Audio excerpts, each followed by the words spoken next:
Welcome to another episode of This Catholic Life. Conversations about life's ups and downs, big and small, how we deal with every situation imaginable, whatever life throws at us, but still manage to be sensible, practical, and joyful. Today's show is Manhood and Masculinity. What is masculinity? Is there a set of rules for being a man, or is it all socially defined in a world where masculinity has been called toxic? Sensitive new age guys are being pushed, and manly movies, they seem to contradict each other. How do men be men in the modern world? And particularly, what does the Catholic Church have to say about this? I'm your host, Peter Holmes, and today I'm joined by Cormac McCaughan, philosopher, sports fan, co-host, and resident expert on manly things. Welcome, Cormac. Well, we'll soon find out, I guess, everyone. Thanks for having me.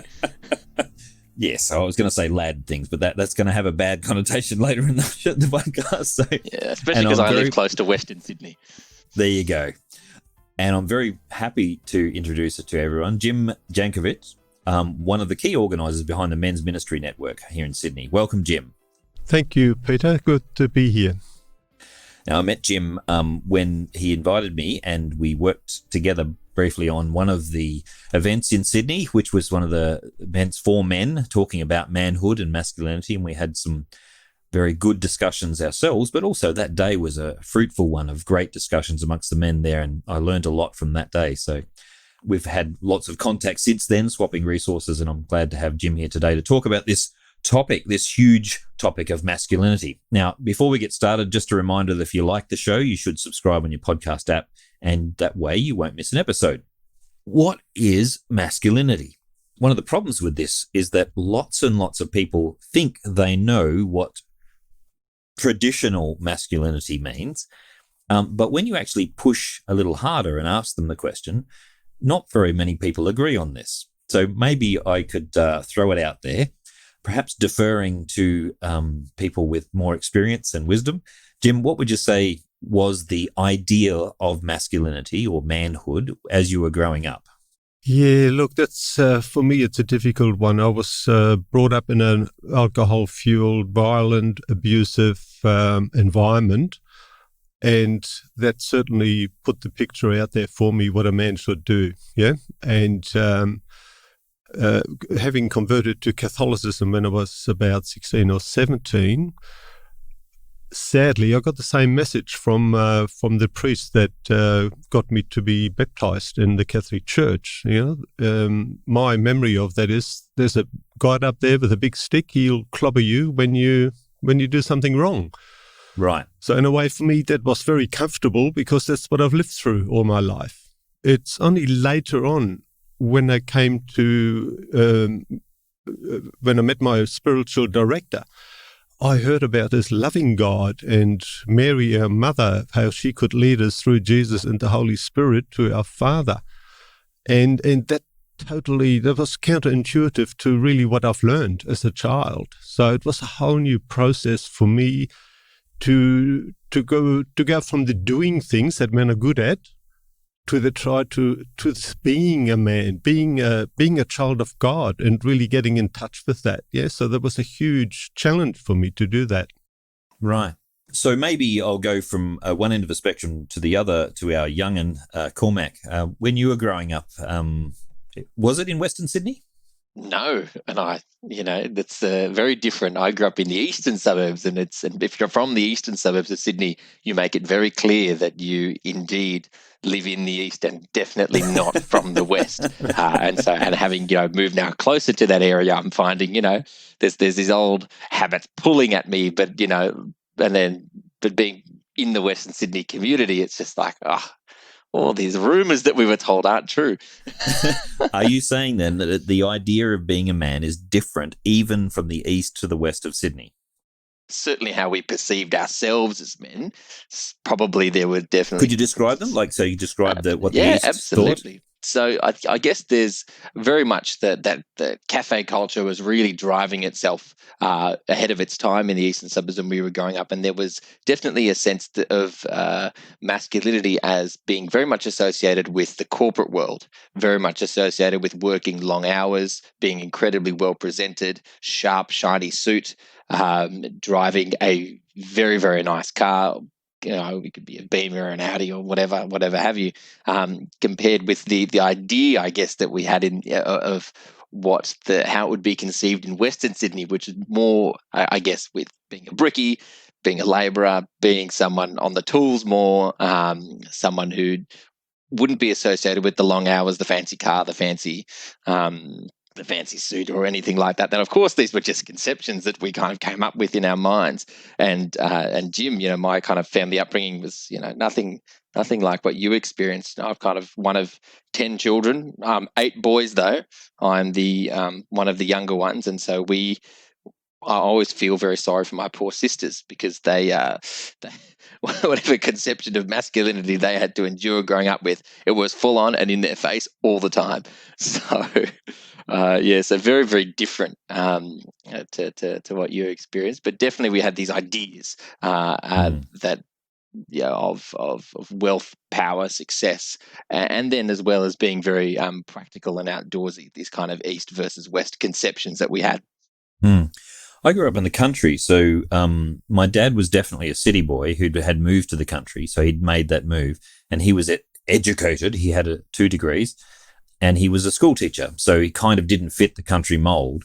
But all the people around me, to be a man was you had to have a tractor, or you had to be. If you couldn't use a chainsaw, you weren't a real man. If you couldn't, if you couldn't ride a couldn't motorbike, change a tire, couldn't change a tire. So I had to learn to do all those things, and throwing a hay bale up onto the back of a truck as a summer job was kind of your mark. If you could do that, you were all right.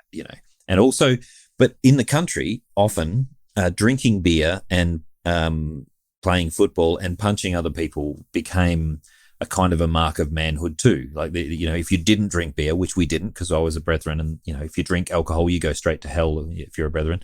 I'm only slightly exaggerating. And so we didn't. And therefore I was a suspect in my masculinity. And I was often asked if I was gay because I would do a number of things. And this comes back to something Jim said. I would treat women with respect because that's the way I was raised.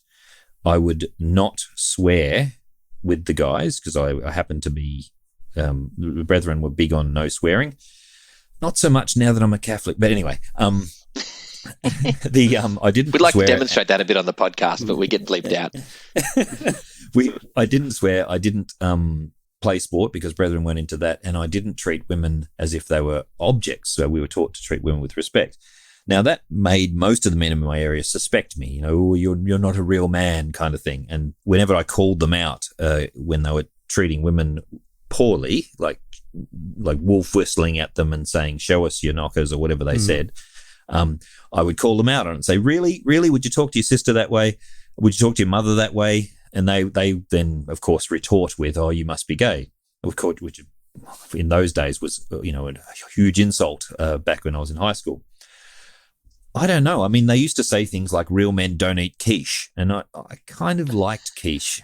I still like Where did the quiche come from? What did they have against quiche? I don't know, but my dad used to say it all the time. I suspect, and maybe we can talk to Jim more about this, I suspect that our fathers have a vast proportion of our manliness comes from our understanding of our upbringing and our fatherhood, because my dad, his father had died when he was 12. And so when I got to 12 years old, he was kind of winging it. He didn't really have a role model. And then my parents had divorced certainly after I became an adult, but it still has a profound effect on your understanding of masculinity when your role model, that first time when you realize my role model isn't perfect. In fact, they're far from perfect. So Jim. Yeah, look, I can very much relate to what you're saying there, Peter, because I didn't meet my father until I was 15, and we came out from Germany, came out to Australia sort of thing, yeah? And I don't think he even knew that I was born when he left Germany after the war, because being Polish, he was a prisoner of war, yeah? So he had to leave. And it was just interesting meeting your father. He was probably in his 45 or something like that. I was 15, so couldn't speak the language, couldn't speak a word of English. His German was very, very poor. So it was very difficult to communicate. And we never really bonded in a way because we could never talk, like communicate really. But I remember there was this great guy across the road from us in this country town, and that's what made me think about this. Coming from Germany, a major city, Hamburg, going to a country hick town, in 1965. With no toilet inside, no shower, Wow. And that was a culture shock, I tell you. It wouldn't work in Eastern Sydney, would it, Cormac? We wouldn't stand for that. But there was this great gentleman, like he was an elderly guy. He was probably in his 50s or 60s, and he was known as Pop around the neighborhood. Everybody knew him as Pop, and he was just this gentle soul. And after my sexual abuse there, he saw obviously that there was something moved in me, and he sort of tried to get it out of me, but I was too embarrassed and too ashamed to talk about that. But he was such a gentleman. He just led me to the faith. He said, look, come to the church with me. Come with me and pray and whatever, never forced me. He just was this beautiful example there. And I remember reading about Saint Therese Lisieux when she talked about her father. She said when she saw her father pray in church, she could see God. Yes. And this is how this man was for me. He was just this beautiful role model that showed me how you can have a relationship with God. He was just so relaxed and peaceful talking to God when he went to church, So he's showing really that fatherhood doesn't have to be biological. He was a father figure. He was a spiritual father to me. Yeah. And the only man that never really wanted anything or abused me or whatever. Yeah. Right. So he was just this beautiful soul, and that stuck with me all my life, really. Yeah. Wow. It's a powerful story, Jim, and I have to say that most men who have any kind of balance in their life can trace that back to either their own father and probably, men who have acted in that godly way. And the genuine thing is, you talked about there was peace and gentleness. Now, that's an interesting image that contrasts very much with this idea of men as being rough and violent and powerful. And in a sense, our modern reaction to that has been a little bit problematic in that they've tried to soften men to the point where, you're only a real man. Now, we should talk about getting in touch with our emotions, Jim, because that is a big deal in response to the sort of crisis we're talking about. You're talking about your father having come out of the war years. That not being able to talk about that and work it through emotionally must have been incredibly traumatic.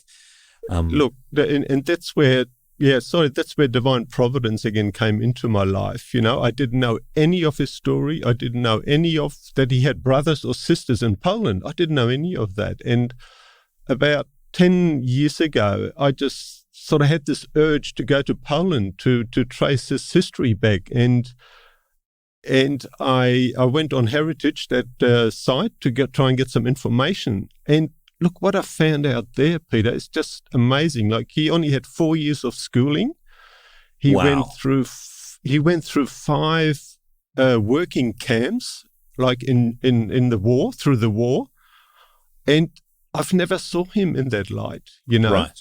And I got tremendous respect for the strength, for the courage that he must have had to live through that environment. 5 working camps. Yeah. And I think, though, Jim, when we talk about toxic masculinity, and that's where I do want to go now, and there's a lot of talk out there about toxic masculinity, what we're looking at is the end result of a lot of trauma playing itself out in men's lives. Now, I'm not trying to make excuses, particularly for young men who really haven't had the same level of trauma as, say, your father has, but there's still a genuine problem in Australia and in most of the Western world. The statistics of male domestic violence are just frightening. Now, there'll be someone out there, no doubt, looking at the stats that'll tell us, oh, but women assault men in the same rates as men assault women. That's true. Men are actually much more violent at it, though, and we tend to be, and I don't like to use the word, better at it, but unfortunately, men do a lot more damage with their violence, and spousal murder has become a massive problem. It's a huge problem if you look up the stats in Australia. Male mental health has declined rapidly over the last decade or so, and there is still a deep underlying problem, and we're only going to mention this and not deal with it in detail on this show, but pornography has created a massive problem in the minds and attitudes of young men in particular, but also as people are getting older, because they look to that for the thrill or the escape of it, and it ends up shaping their understanding of relationships. We had a show a couple of episodes ago where Melinda Tankard-Rice talked about the profound damage that pornography is doing to people's ability to even have a normal human relationship with anybody else, let alone a woman, let alone, their own friends, etc. This toxic masculinity seems to come from people who are unable to find healthy, good, true, beautiful relationships, beautiful things. And it seems to at least be partially coming back to the fact that we haven't trained men how to deal with their emotional struggles, with their own identity. So, Jim, you look like you're ready to. Yeah. Look, I mean, I totally agree with that. And my work at Holyoke for over 20 years, dealing with families, dysfunctional families who have alcohol, workaholics, sexaholics, or whatever in their family, that really brought that out for me, and just to hear so many people saying they didn't know their father.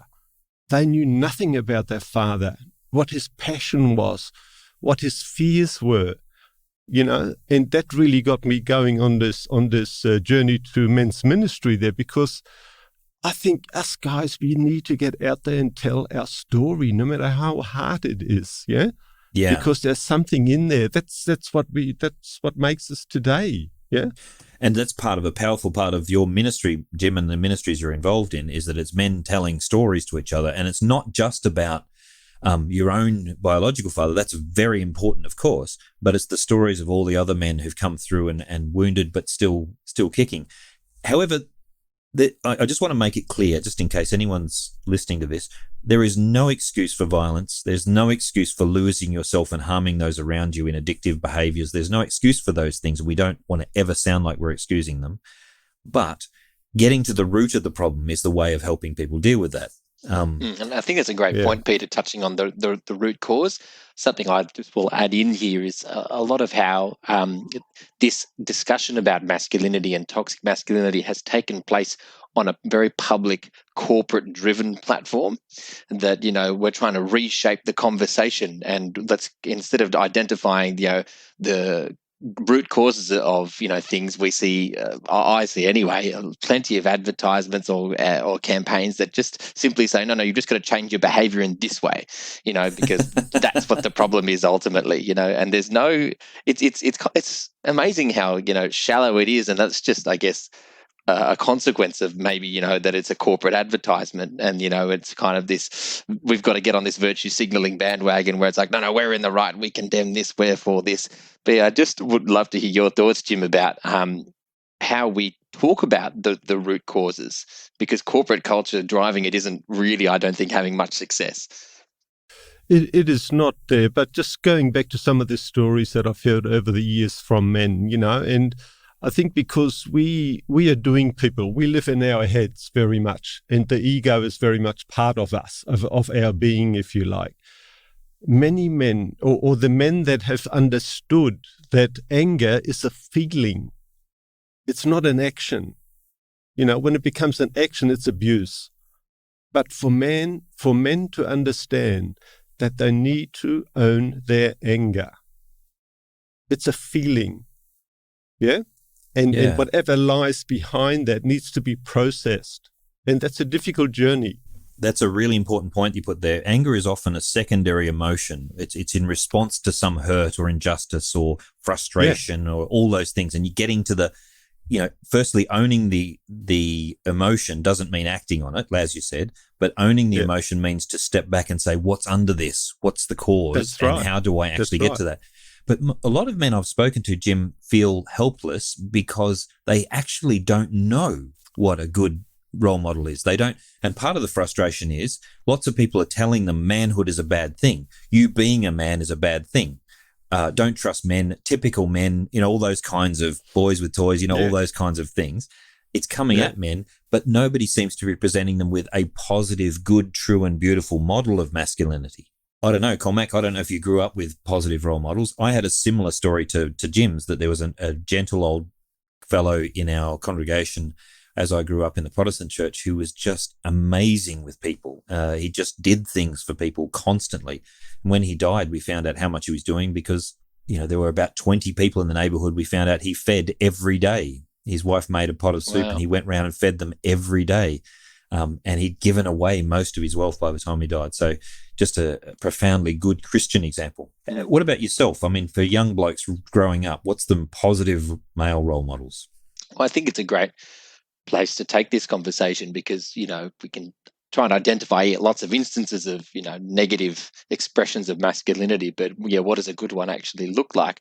And I feel very, very fortunate, very blessed even to be able to point to several really high quality men who have been there in my life at really critical junctures, junctures where it was like I've got to decide, am I in this? Is my faith real, or am I just going to say walk away from it because I can't float like I'm currently doing, not really living it genuinely or not. And just to have someone you admire, someone who you see that you go, well, they're so intelligent or so wise, and they've probably wrestled with what I've wrestled with, and they're, 10, 15 years ahead of me down the track.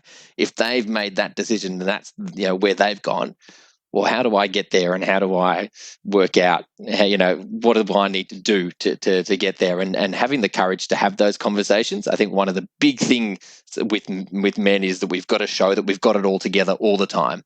That no, there's no cracks in the armor. We're together. It doesn't matter what storms are raging inside, as long as we put the big dome over the top. Show a big rosy picture. It's like we're good. And I think fine, you can do that. I think it's fine, you can do that. But as long as you've got that one or two people, could be more, but those men in your life that you say, actually, I'm prepared to say, I'm not going so well here. You don't have to. The wheels don't have to be falling off. You could just say, look, I've realized I've got this chink in my armor that I'm not handling so well. And just so identifying someone that was very powerful for me.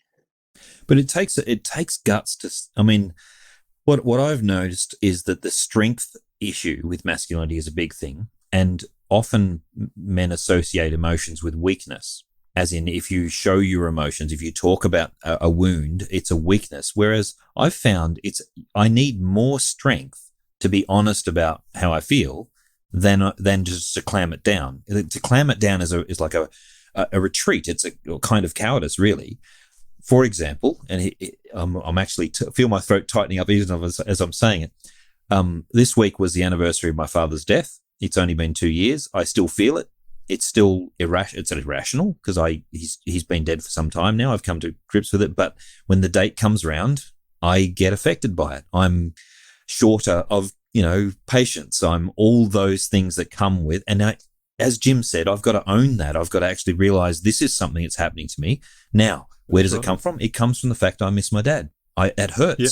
And I should just admit it, tell my kids I miss my dad, maybe be honest enough to shed a tear occasionally, and then just get on with life. And it's like, rather than it having a toxic effect on me, a good thing, in fact, missing my dad is a good thing. Tears are liquid love. Yeah. They're powerful, but if I can own it, it takes strength to own it, though. It takes strength to own up to it. Not necessarily to go all mushy and gushy and fall apart, but to literally own the emotion and step into it and go powerfully, this is part of me and I'm not ashamed of it because it's a strength and it's because of love. Yeah, and it's a big risk when we do that, isn't it? Because we don't know how that's going to pan out for us. We're very good at sort of showing our strength and our masculinity and all that. But once we get into this vulnerable area, into the being, that's strange. That's foreign for us. We don't like showing not being in control, in total control of the outcome of the process. Yeah, and that's where I love this beautiful little saying by Mohandas Gandhi, many could forgo heavy meals, a full wardrobe, a fine house, etc. It is the ego they cannot forgo. Ooh. And I think that's in a lot of cases, that's our a big, huge problem for us. And I just love that saying. Yeah. It's funny, as I was growing up, though, I was taught that being able to fight was important because you had to be ready to defend, good, true, and beautiful, right? You had to be ready to stand up and fight for what's right. That's the way they said at the time. Fight for what's right. Most of my life, I haven't seen men fighting for what's right. I've seen them fighting to protect their own egos. Exactly. Almost every fight that I saw at school, every fight that I saw in a bar, almost everything, it wasn't a bloke fighting for what was right or good. It was always about he had to step up because that was about the ego. Yeah. So what does authentic masculinity look like in taking up the fight? Because I like it. I really like the idea of there is a courage we're called upon to exercise, and in a world where, we're talking about trying to aim for what's true, what's good, what's beautiful, there are counterfeit, ways of living that. So I want to know, well, what's the fight look like? I think Jim gave us a clue right at the beginning with the old fellow that was safe. Firstly, he was a safe space from all the violence and all the abuse around the world. He was a safe space. Now, why was he a safe place? Because he'd won the most important battle, which was against himself.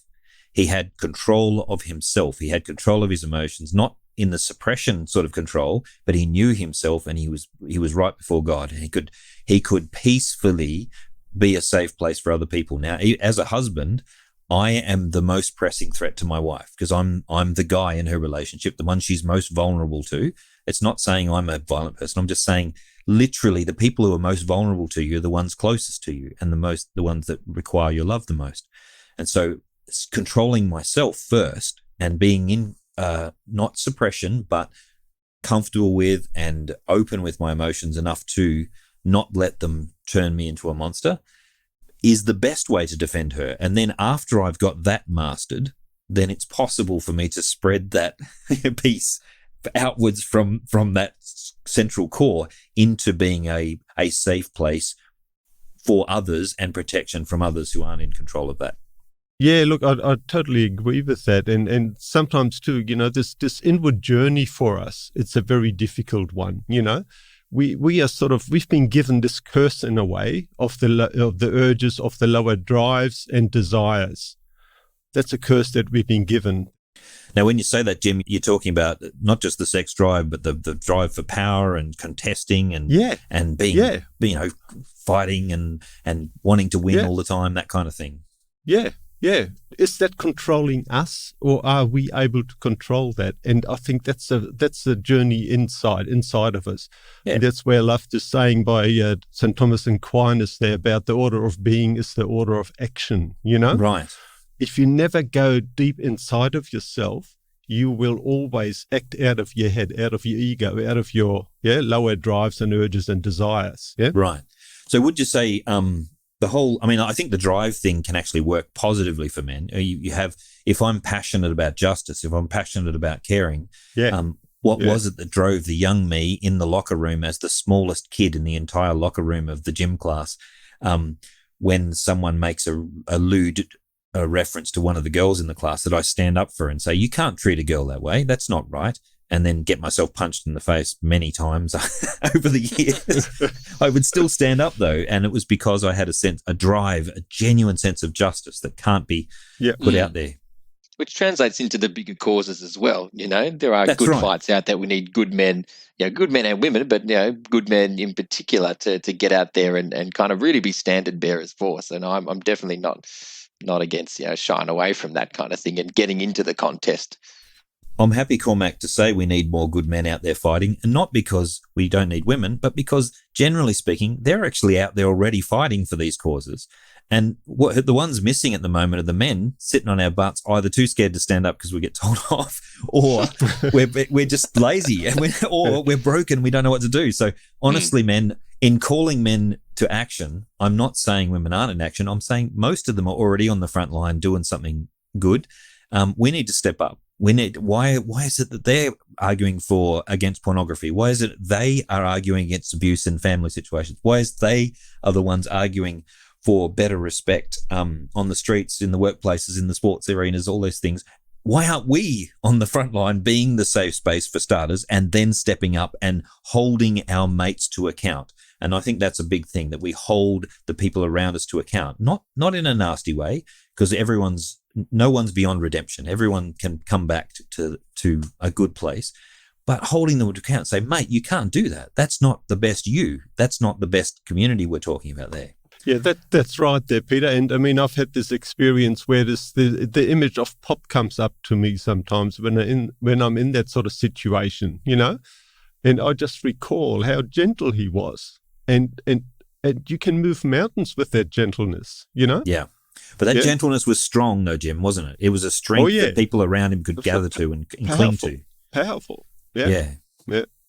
That's kind of the aim, really, to be so strong that your strength is something that people feel safe in, not because you're violent, but because that strength is so gentle. I mean, my kids could play with me when I was when they were quite young. They could crash into me. We could, you know, they could throw themselves at me because my strength was so much greater, and they knew I would never hurt them, never. Yeah. And that's the security of that kind of wrestle play, especially with the boys, with Dad, was very much about that security and testing of strength against this quite gentle strength. So, I guess, I mean, we're kind of skimming across the top of a lot of good things, and I think we need to come back to this topic and talk about how men talk to each other and how we get out there and what sort of resources are available. For those of you who are wondering, especially about Jim's ministry and other things that are out there, we'll put a lot of those things in the show notes, and you can go to the show notes and click the links there and find where those ministries are in Sydney, but also around the linked ministries around Australia. One of the key questions I'd love to talk about more in another show is how do we raise strong young men? Like, how do we, if we've got boys, how do we bring them up to be loving, caring, and gentle strength in those men? And that's I think it's a big thing. I'd love some guidance on that too. You know, I'd be an avid listener to it, because, you know, I've got 3 boys, and they're tough questions. I'm certainly feeling my own inadequacy in doing it. I have no idea how to deal with this. So I think I'd love that. Jim's given us a bit of a clue there with get our pop on. I think we need to be pop. Well, I tell you what, I've got 2 daughters and 4 granddaughters. Yeah. And that just puts you in a totally different perspective there about bringing up children, I believe, yeah? Because you're just drawn into their gentleness, into their way of being, sort of thing, which is totally contrary to how boys are being brought up. Now, just recently, the latest addition to the family is 2 years old. It's a boy, and wow, I tell you what, it's a challenge, you know, like if I compare that to the 2 girls growing up and all the granddaughters and having a boy there now, how different that is. Yeah, just the dynamics are so totally different. And it's just very enjoyable for me just to be able to put some of these things into place and be there for him. I was going to say, more power to you, Jim. You channel pop, and really what we're doing when we do that, we're channeling Christ, the incredible power and strength that took Christ to the Garden of Gethsemane and to the cross to take on. I mean, imagine the power and self-mastery that would have taken to take on everything that was the consequences of all our stupidity and onto himself. And that's the model we have. We probably should explore that in another podcast. We definitely need another one on this, but that's all we have time for this week's podcast. If today's discussion got you thinking, I hope it did, or arguing with your podcast device, let us know. Seriously, do let us know. We want to revisit this topic and hopefully get the others back, and we'll continue the discussion. But you can subscribe to the podcast at thiscatholiclife.com.au, and you can tell us what you liked and what you didn't like. Either drop us a line at info@thiscatholiclife.com.au or hit us up on Twitter, Instagram, Facebook, Discord, and you can find all the links in our show notes. Write us a review on iTunes. Get people involved. This is a uniquely Australian Catholic podcast. We think that's a great idea. Before we go, we say a quick hello to everyone. Cormac, you're up. I'd actually like to do a little hello to my father. He probably doesn't listen to this podcast, maybe, but he probably doesn't know what a podcast is. If I told him,